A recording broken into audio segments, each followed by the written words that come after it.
Oke, bismillahirrahmanirrahim. Assalamualaikum warahmatullahi wabarakatuh. Waalaikumsalam warahmatullahi wabarakatuh. Innal hamdalillah nahmaduhu wa nasta'inu wa nastaghfiruh wa na'udzu billahi min shururi anfusina wa min sayyiati a'malina may yahdihillahu fala mudhillalah wa may yudhlil fala hadiyalah. Asyhadu an la ilaha illallah wa asyhadu anna Muhammadan abduhu wa rasuluhu la nabiyya wa rasula ba'da. Sebelumnya selamat datang semua sobat Rumi. Kembali lagi di channel YouTube Kiai Haji Masjid Kiai Haji Ahmad Dahlan dalam konteks kajian menjelang berbuka puasa pada sore hari ini. Oke. Sebelumnya perkenalkan, nama saya Arif Maulana dari program studi pendidikan agama Islam. Di sini saya bersama Al Ustadz. Beliau merupakan salah satu ustadz terkenal di Yogyakarta.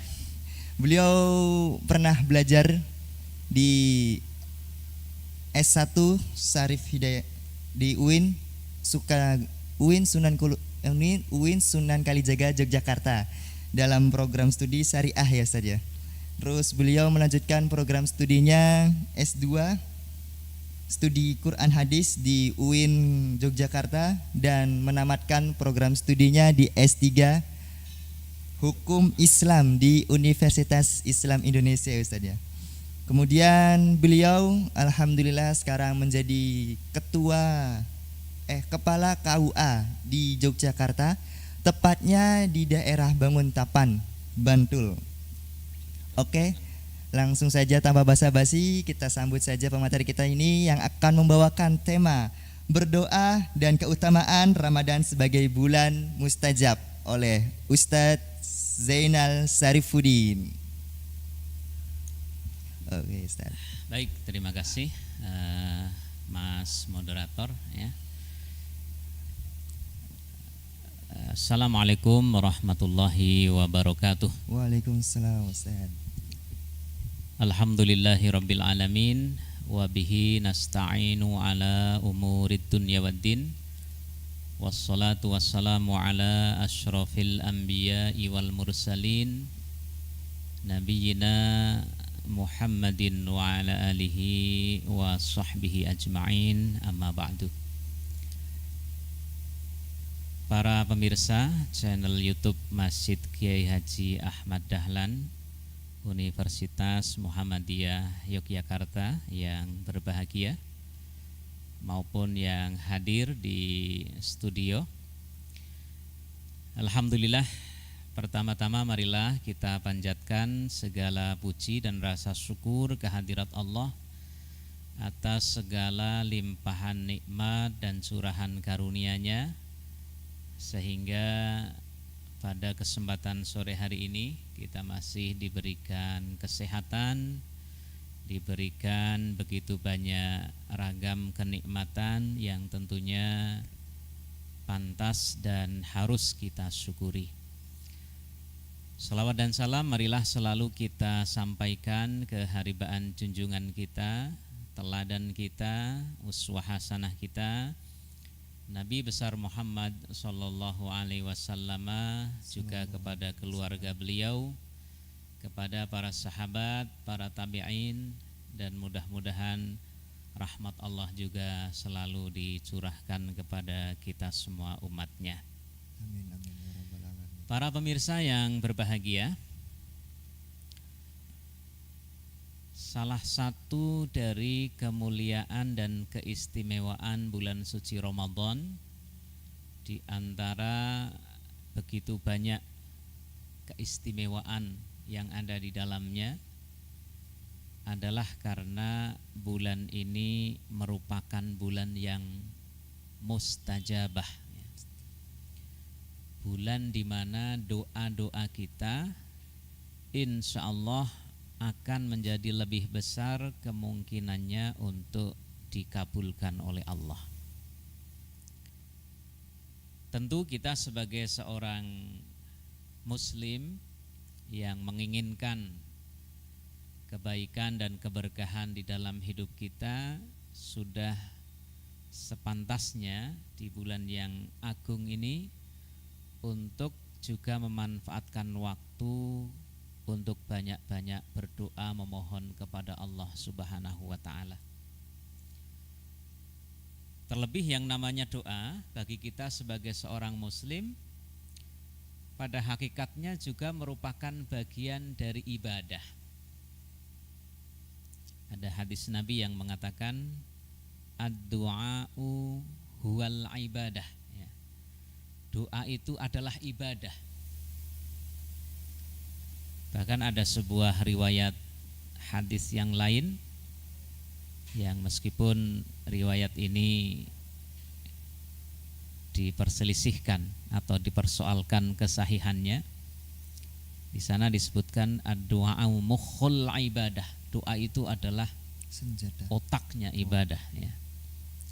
Jadi kalau otak ini kan menunjukkan hal yang sangat penting, ya. Misalnya dalam kalimat otak sebuah tindakan tertentu, nah berarti dia yang merancang gitu ya, dia yang menginisiasi. Nah, jadi perannya sangat penting. Nah, doa juga dikatakan sebagai hal yang sangat penting bagi seorang muslim dan bagian dari ibadah yang sangat penting. Karena kalau kita coba perhatikan ya, di dalam keseharian kita sebagai seorang muslim, sesungguhnya kita di dalam setiap gerak langkah kehidupan kita selalu dituntunkan berdoa, ya. Kita baru saja bangun tidur, membuka kedua kelopak mata kita, Langsung berdoa ya, Ustaz. ya kita sudah disuruh atau dianjurkan berdoa kan? Hafal nggak doanya, Mas? Agak lupa Ustaz Agak doanya. lupa ya. Alhamdulillahilladzi At-amanah. mana itu doa habis. Sudah makannya Habis saja. makan itu ya. Salah berarti saja. Alhamdulillahilladzi ahyana ba'da ma amatana wa ilaihin nusyur. Nah, itu baru saja bangun tidur itu kita sudah disuruh berdoa ya. Nah, habis itu biasanya kita terus melangkahkan kaki ke kamar mandi. Ya. Kita masuk kamar mandi saja juga sebenarnya kalau mau mengamalkan sunnah itu ada doanya itu. Masuk kamar mandi ya. Walaupun mungkin saya yakin banyak yang lupa melakukan ini ya, entah karena memang kebiasaan nggak baca doa atau memang selak kebelet gitu ya. Ya, kita mau masuk kamar mandi saja ada doanya. Kemudian keluar dari kamar mandi juga kalau mau mengamalkan sunnah sebenarnya juga kita dituntunkan berdoa gitu kan. Ada doa misalnya ghufranak ya, itu yang sangat singkat. Atau doa alhamdulillahilladzi adzhaba 'annil adza wa 'afani ya. Nah, setelah itu biasanya kalau kita pas sedang tidak puasa ya, kita terus sarapan atau mungkin ngeteh, ngopi ya. Itu juga sebelum kita menikmati sarapan ya, mau makan juga ada doanya. Setelah makan juga ada doanya. Setelah itu kita beraktivitas, keluar dari rumah, keluar dari tempat kos kita, mau ke kampus ya, atau bagi yang sudah bekerja mau ke tempat dia bekerja, keluar dari rumah juga kita baca doa gitu ya. Kalau ini hafal ya doanya? Wah, ana biasanya makanya bismillah terus, Ustaz. Oh, bismillah. Ya, itu juga bagian dari doa ya. Jadi doa keluar dari rumah itu mau bepergian, kata Nabi, bacalah doa ini ya. Karena kalau orang baca doa ini, insya Allah dia akan dijaga oleh Allah. Bismillahi tawakkaltu alallah la haula wala quwata illa billah. Ini doa yang sudah diajarkan dari kita SD sebenarnya. Bismillahi tawakkaltu alallah, dengan menyebut asma Allah. Saya bertawakal kepada Allah.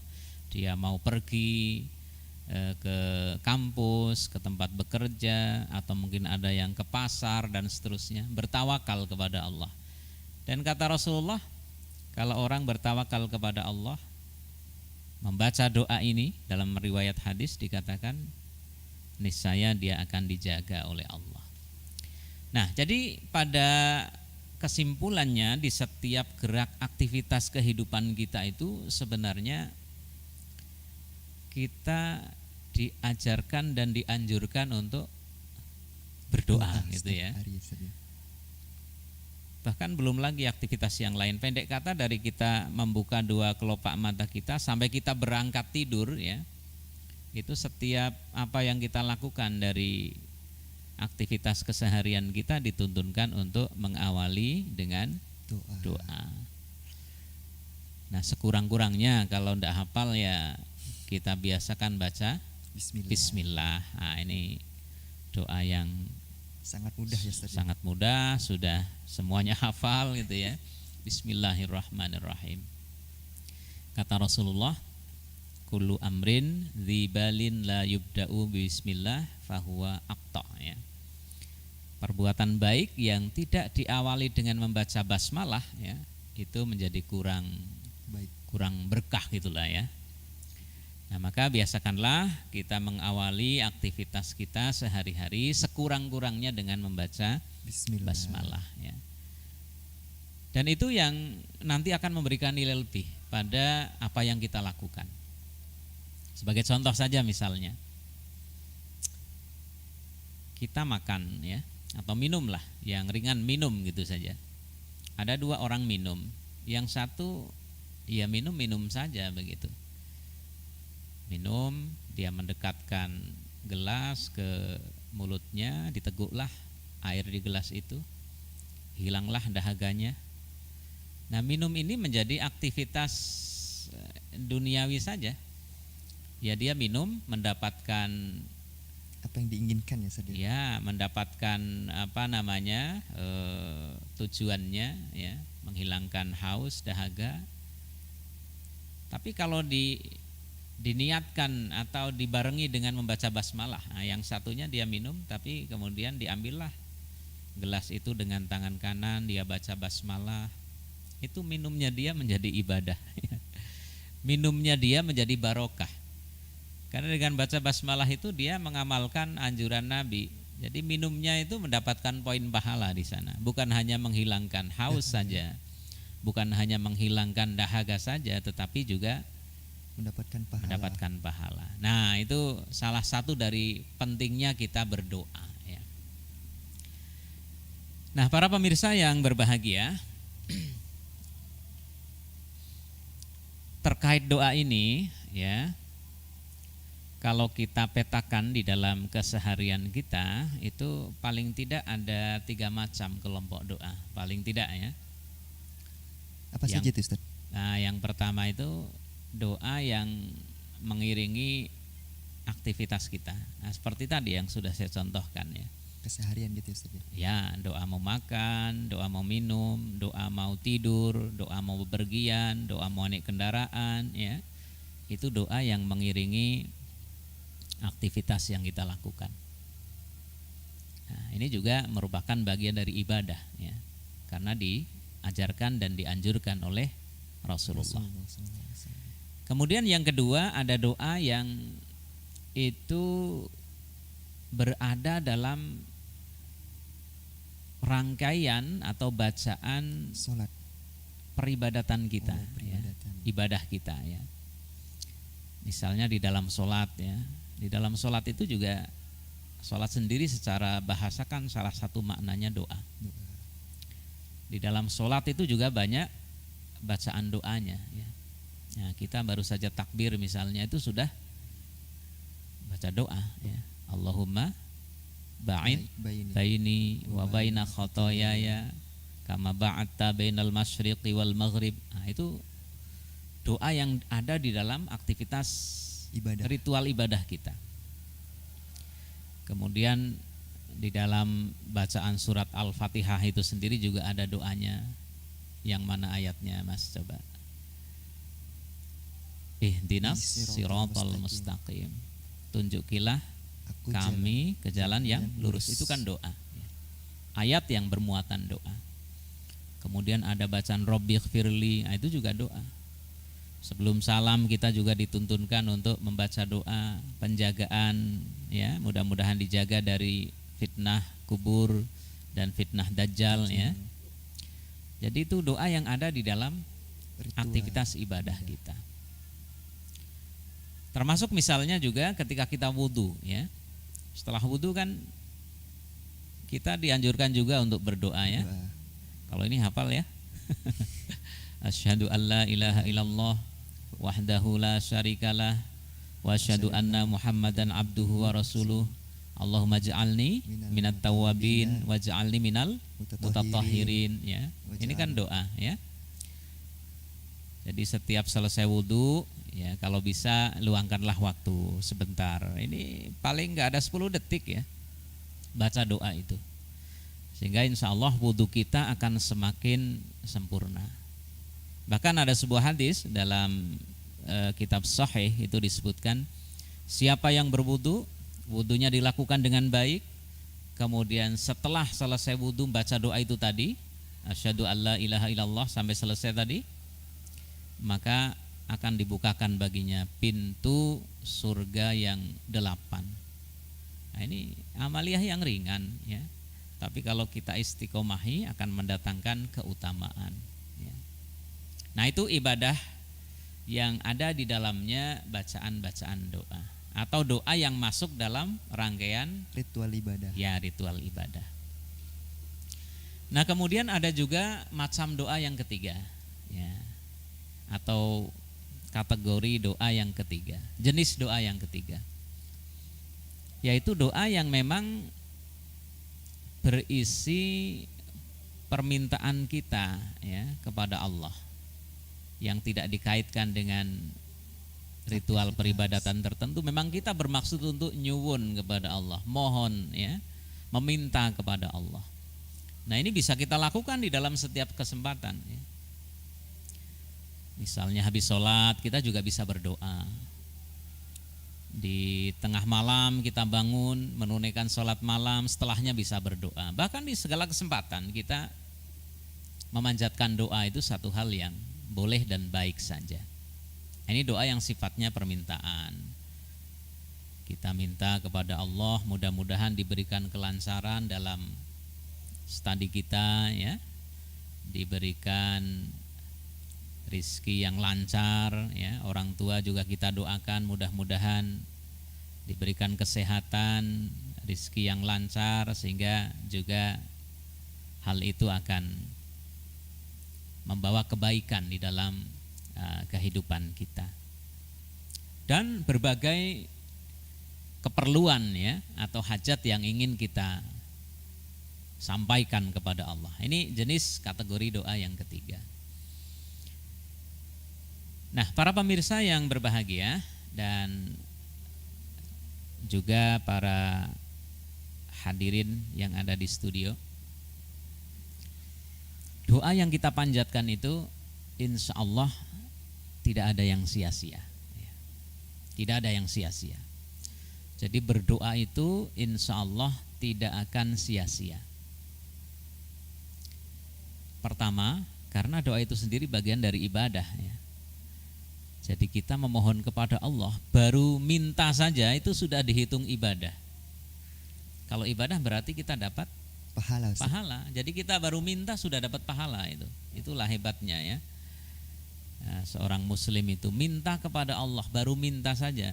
Kalau kita lakukan dengan benar, dengan tulus ya, mengharap karunia Allah, itu sudah merupakan bagian dari ibadah. Ad-du'a'u huwal ibadah. Doa itu sendiri ibadah.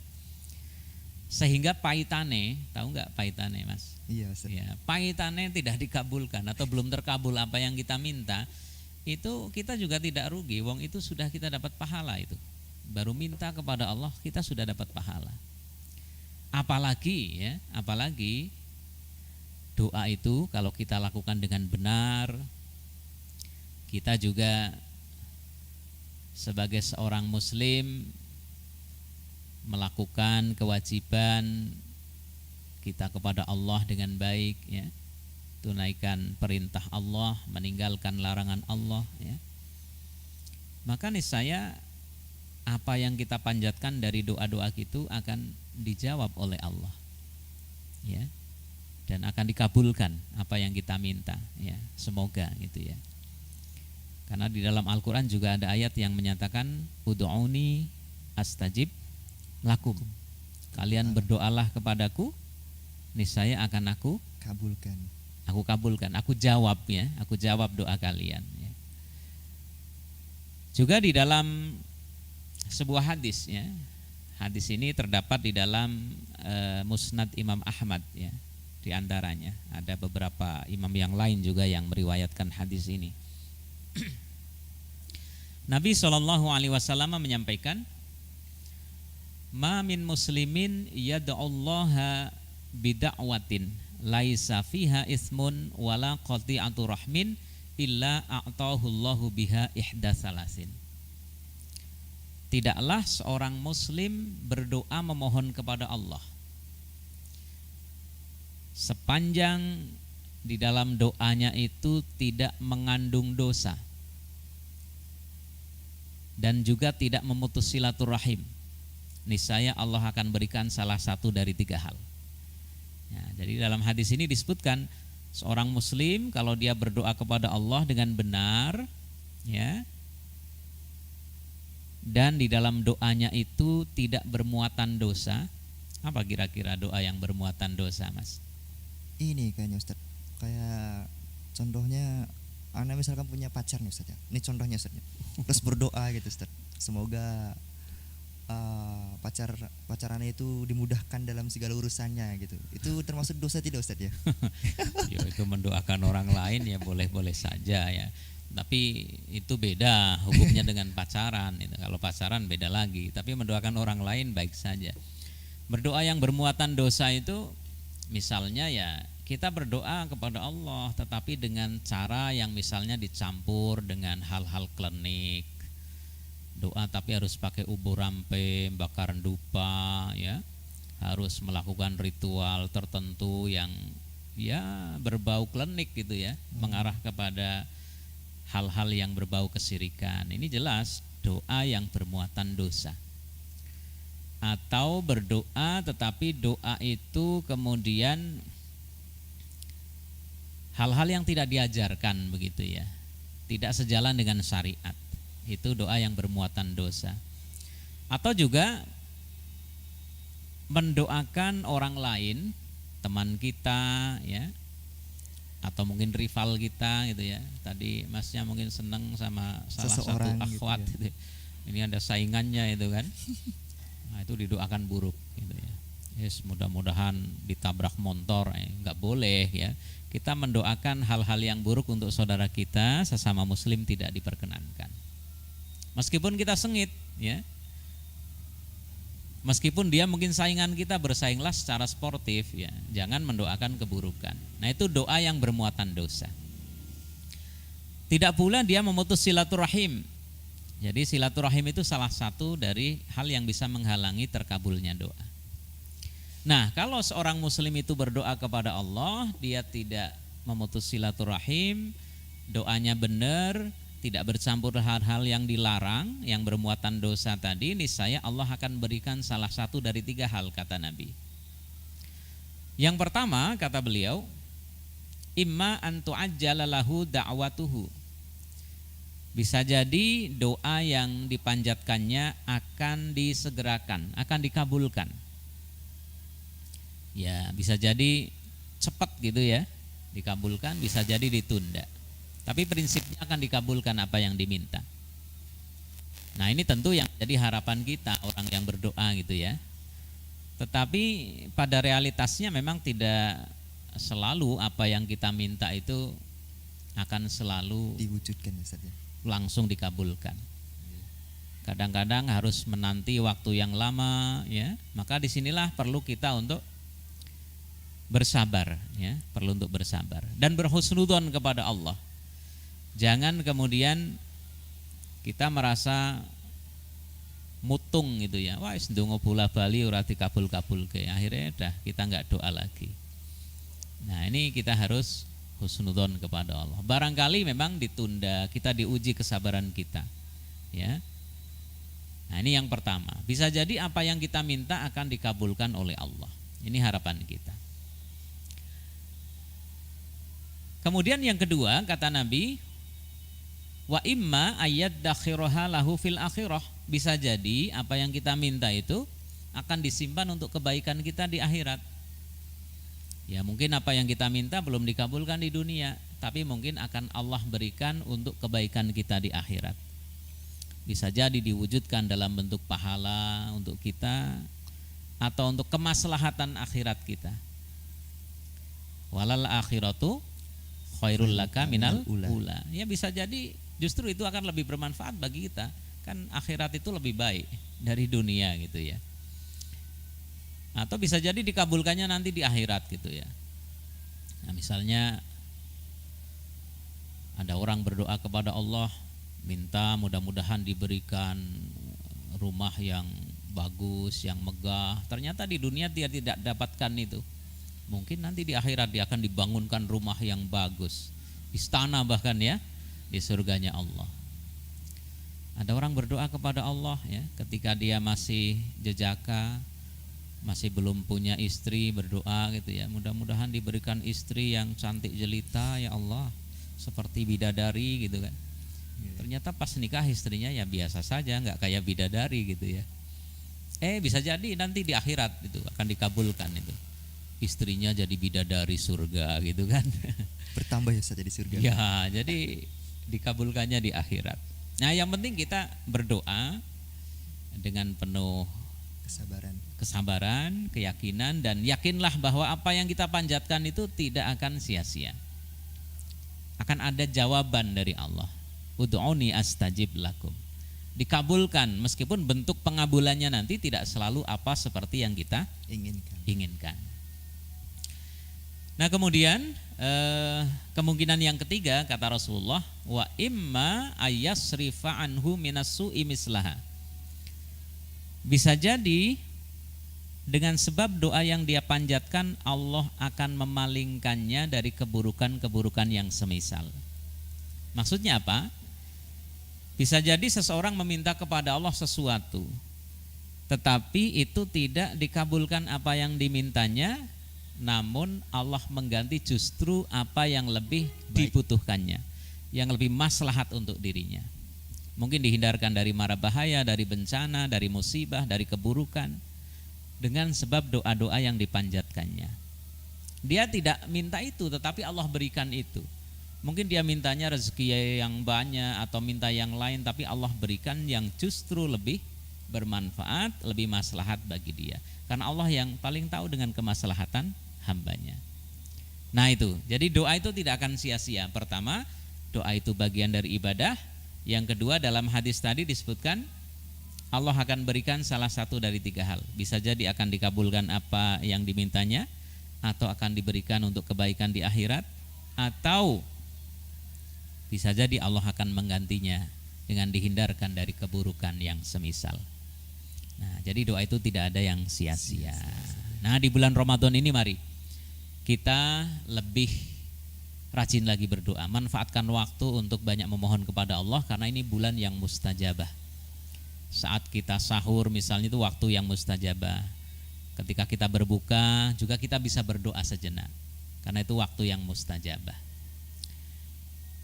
Mungkin demikian yang dapat saya sampaikan pada kesempatan kajian menjelang berbuka sore hari ini dengan tema keutamaan berdoa. Mudah-mudahan kita semua dapat mengambil ibrah ya, semata untuk saling mengingatkan betapa pentingnya doa di dalam kehidupan kita, karena doa adalah silahul mukmin, senjatanya orang mukmin. Demikian Mas Moderator, terima kasih. Assalamualaikum warahmatullahi wabarakatuh. Waalaikumsalam warahmatullahi wabarakatuh. Terima kasih Ustadz atas jamuan ilmunya. Semoga kita semua dapat bermanfaat. Bahwasanya doa itu begitu istimewa ya Ustadz ya. Jadi jangan pernah pantang untuk berdoa. Jika kalian punya masalah atau masih dalam mencari hidayah, maka teruslah berdoa. Jangan pernah putus asa, tetap istiqomah dan tetap berusaha juga. Walaupun percuma berdoa tapi tanpa ada usaha akan sia-sia ya Ustadz ya. Mungkin dari saya cukup sekian. Saya Arif Maulana Ihsan pamit undur diri. Jika ada kesalahan mohon dimaafkan. Wabillahi taufiq wal hidayah. Wassalamualaikum warahmatullahi wabarakatuh.